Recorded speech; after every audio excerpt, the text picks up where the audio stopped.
পরিবারের সাথে ঈদ উদযাপন করতে রাজধানী ছাড়তে শুরু করেছে নগরবাসী। সকাল থেকে Kamalapur rail station, bus terminal ও লঞ্চঘাট থেকে ঢাকা ছেড়েছে যাত্রীরা। ভিড় বেড়েছে রেল স্টেশনে, তবে শিডিউল বিপর্যয় না থাকলেও টিকিট না পাওয়ার অভিযোগ ছিল যাত্রীদের।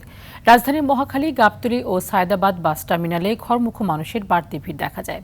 হাসান মাহমুদের রিপোর্টে বিস্তারিত জানাচ্ছেন সাকিবুর রহমান। ঈদুল আজহার বাকি আর মাত্র কয়েকদিন। সরকারি ছুটি শুরু না হওয়ায় যাত্রাপথের বিড়ম্বনা এড়াতে আগেভাগে গ্রামের পথ ধরছেন অনেক পরিবার।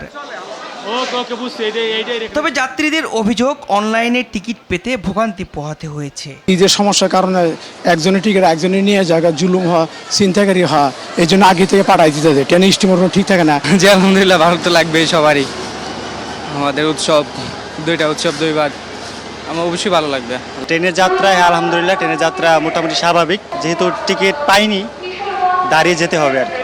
রেল স্টেশন পরিদর্শনে এসে সচিব জানান, ঈদ যাত্রা স্বস্তিদায়ক করতে সব প্রস্তুতি নেওয়া হয়েছে।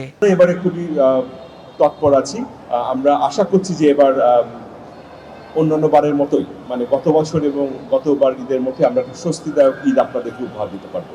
দূরপাল্লার বাসগুলো নির্ধারিত সময়ে ছেড়ে যাওয়ায় স্বস্তি প্রকাশ করেন যাত্রীরা। ভোগান্তি হলো, এখানে আমাদের এসি বাসের আগে ভাড়া ছিল, রেগুলার ভাড়া ছিল 400 টাকা, তো 50 টাকা ভাড়া যদি 450 করতো ভালো হতো। একটানা 100 টাকা ভাড়ায় ফেলছে।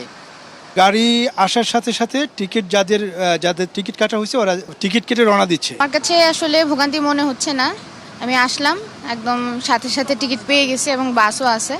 এখন আগামীকালকে থেকে হতে পারে। ঈদযাত্রা নির্বিঘ্ন রাখতে বাস টার্মিনাল, মহাসড়কে বাড়ানো হয়েছে নিরাপত্তা ব্যবস্থা। যাত্রীদের নিরাপত্তা নিশ্চিতে কাজ করছে পুলিশ, র্যাব সহ আইনশৃঙ্খলা বাহিনীর বিভিন্ন সংস্থা।